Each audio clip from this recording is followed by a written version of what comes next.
everyone, and today I'm going to be speaking on adopting my little sister Emma and our experiences that we had in China. So as you all know, my little sister is Chinese, and me and my family got the privilege of going to China to get to meet her and adopt her. So her full name is Emma Grace Sewin McFadden. Sewin was her first Chinese name before we changed it to Emma, and is now part of her middle name. She was born in a fishing village called Hapu. Hapu is mostly known for getting many pearls. In China, we actually got to go to a museum, and it had pearls in it from Hapu. Before we flew out to China, we received 3 pictures of Emma in her foster home. She had lived in 2 different foster homes for the first 2 years of her life. We are excited that she was living in a foster home instead of an orphanage, because in a foster home, the orphans will get better love and attention and experience what it already feels like to have a mom. So now that you know a little bit more about Emma and her background, I'll tell you about some of the things that we saw in China. So when most people think of China, they think the Great Wall. So the Great Wall, when I saw it, was absolutely massive. It was so long, and it was definitely cool to see it after just reading and hearing about it before. So now I'm going to tell you some information on the Great Wall just to get a better appreciation of how big it really is. It is over 1,500 miles long and is said to be seen from the Earth's orbit. Over 800,000 people helped to build the Great Wall, and they built it over a span of 300 years.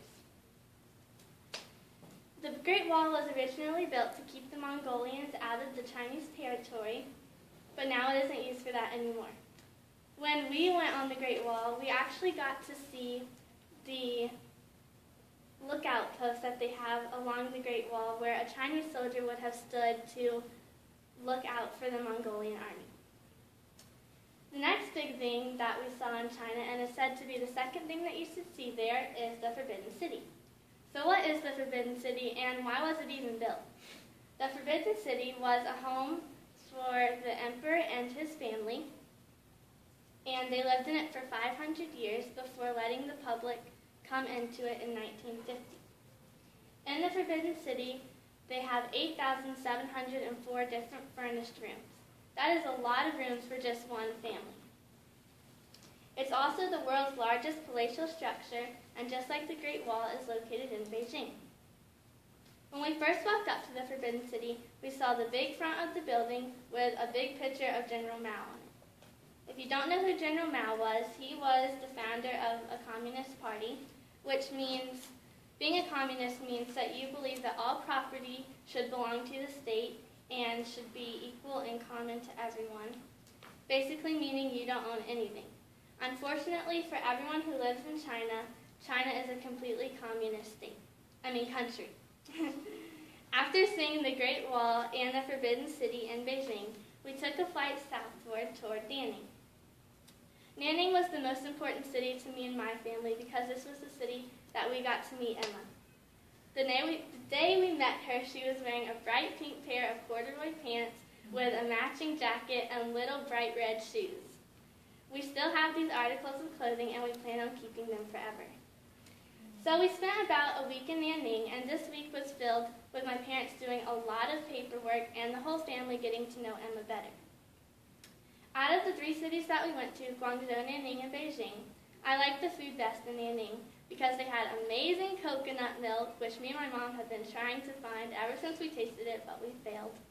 And they had really good fruit tea that we got a lot of times from a restaurant that's down the street from our hotel.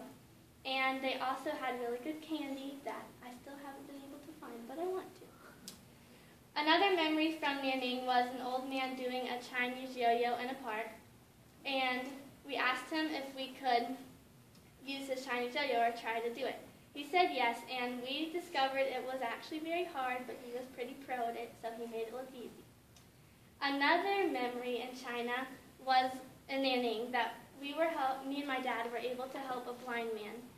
Him and his son were sitting on a bridge, and he was trying to raise money by playing an instrument that looked like a guitar, but it only had 1 string left on it. And we were able to give him toothbrushes and toothpaste and some water and food.